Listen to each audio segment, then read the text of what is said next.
Hi there, so I'm going to go ahead and show you right now on how to fill and prime your CIS system.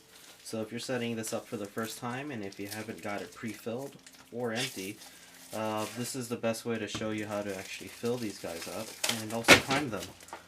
Yes, so when you prime them, the whole point is to make sure that all the ink is siphoning through the tubes. I'm going to go ahead and try this today with some sublimation ink bottles that we sell. If you are curious about sublimation inks, if you got them pre-filled, you already have them with you. And also an air filter you'll see here. This is important to the setup, so I'll go ahead and show you how you would fill the CIS first. I'm going to go ahead, and this is for the cyan tank. So I'm going to go ahead and fill this. You have to be careful because the ink does kind of come out pretty easily, and it could get on your hands if you aren't wearing any gloves. So you're going to slowly just press and fill the system with ink. And we're going to go ahead and show you how to prime.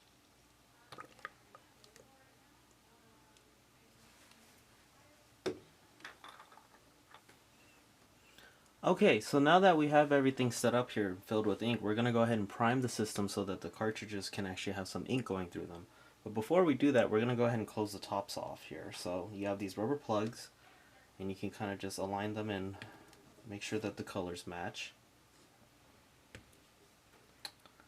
Gonna go ahead right here, place them on there. So the next step is you're gonna use one of these air filters, and you're gonna notice that there's a thicker end to my left here and a smaller end on the right. You'll notice one side is thicker than the other. The thicker end is gonna go down into the back hole here. So the plug is supposed to be exposed right here. That's only if you want to kind of close it and transport the system. But I'm gonna go ahead and push all the way down until they go all the way in. And they're going to go into each system in each color. So you'll see that there. So this is normally how a system should look like when it's set up. Make sure there's no ink trapped inside these air filters, because it will cause some issues with the quality coming out. Same thing if you didn't have them installed or you had these plugged up. So make sure that the air filters are installed. Next, I'm going to go ahead and show you how to prime these cartridges. So when we prime these cartridges, we're going to go ahead and prime from a different amount of ways, but we're going to go ahead and do it directly from the bottom of the cartridge. This is something we call a nozzle prime. It's something that's really useful when you're priming the cartridges because it also improves the print quality. So I'm going to go ahead and move this back here for a little bit. And I'm going to start with the cyan cartridge, so keep an eye on the blue line. You're going to go ahead and see all the ink starting to siphon up there. So I'm going to go ahead, puncture the plastic here, if you haven't already. Push that in. It's going to go in there right, nice and snug like this. And take a look at the lines as I draw up. You're going to get some resistance, a slight resistance while you pull up. So just kind of hold the system down. And you're going to see the ink slowly siphon as it's going right into that cartridge. And you'll see right there that it's just going to start filling the lines. And you don't want to stop until you actually get some kind of ink in the syringe. So if you pulled it all the way up and you still haven't got any ink, it's fine, because you can actually just restart that method by removing the syringe, pushing the air back down, and starting all over. So you might want to do this a few times, especially if you have an empty system. I usually say at least around 4 milliliters of ink in the syringe is fine. That's just so you can make sure that all the ink is siphoned into the cartridge and through the lines, and it has no air gaps in them, because the air gaps will also cause some kind of quality issues if there's too much air in the lines. So that's around 4. I'm going to go ahead and slowly take this out. Be careful when you do take it out. I'm going to have this upside down. I'm going to remove this plug where I first filled it in, and I'm not going to waste any of the ink because I'm going to just go ahead and fill them right back onto the top of the system.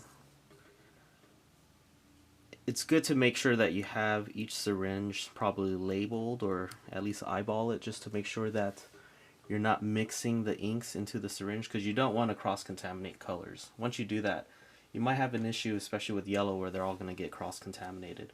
So I'm going to go ahead and start the next one, and you're going to see that I'm going to pull the magenta color.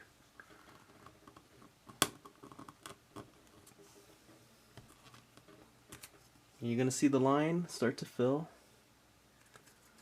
I'm just going to kind of pull up, just hold it. I can hear it bubbling there. I'm going to go ahead and just, for safety measure, I'm just going to restart it because I don't want to have the syringe all the way up while there's barely any ink coming through.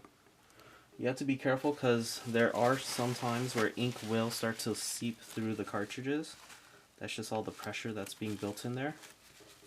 I did forget to remind you to put the top back on here as well, so make sure you always do that every time you fill them back in. So I'm going to go ahead and keep priming this.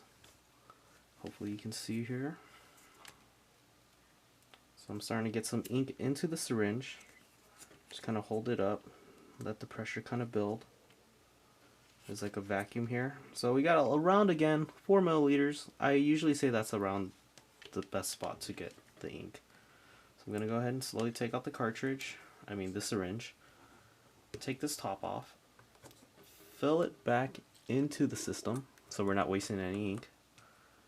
And go ahead and plug that in. Separate the syringe, and if you can, just label them just in case.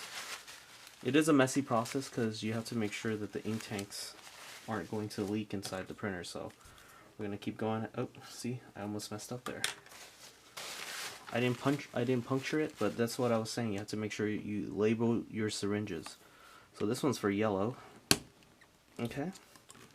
You see the yellow prime right through.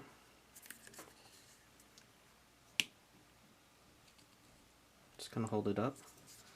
So I'm gonna go ahead and restart this. And I'm gonna go ahead and just prime it and prime it again until all 4 colors are primed.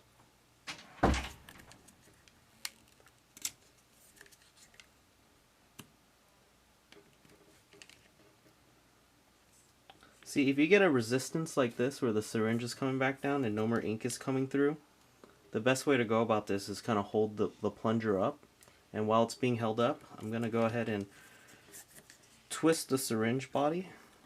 As soon as you twist it, it should allow more ink to pull through. See, you can see a gush of ink in there. Kind of twist it perhaps. I'm going to go ahead and take this out because it's done.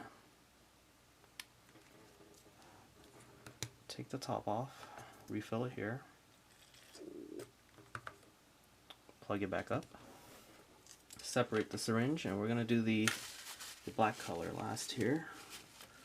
I'm going to go ahead and push the syringe here and draw from the ink, and you'll see the last color siphon into the system. And it's slowly filling the cartridge. Not sure if you can hear that. I'm going to try it one more time, just because it seems like I'm doing it twice for each one. Just so I don't have the syringe all the way up when I'm pulling more ink out. Because once you pull the plunger out, you're just going to have the ink kind of just spill everywhere. So that's good, 4 milliliters. Go ahead, slowly lift up the syringe. Be very careful. Refill it back in here. Okay, so you can see that ink going back into the system. So that's how you actually prime and fill and prime one of these CISs. One note to actually make sure that you don't do is never raise the ink tanks higher than the printer. For any reason you set it above your printer, the gravity would cause the ink to leak, and you can already start seeing the black. See, all the colors are starting to bubble? You'd see them start to leak. See how they're, see that? So you want to make sure that they're at the same base level, because anytime you raise them, it's going to cause issues where the ink may leak into your printer, and we definitely don't want that happening. So you have to be very careful. So anytime you plan out where you want to place your CIS, I say always place it as the same base level as the printer, because any higher, it's going to cause the ink to leak, and also any lower, it's going to cause the ink to sink back down to the tanks, and that might cause a lot of air bubbles, and which could also cause quality issues when you're printing. You might get some faded prints, you might get some kind of issue where there's banding on the pages. It's just not going to look too good. So that's how you go. That's how you actually fill and prime a CIS. So if you have any questions or any comments, feel free to let us know, and we'll go ahead and respond to them as best we can. Thank you for watching.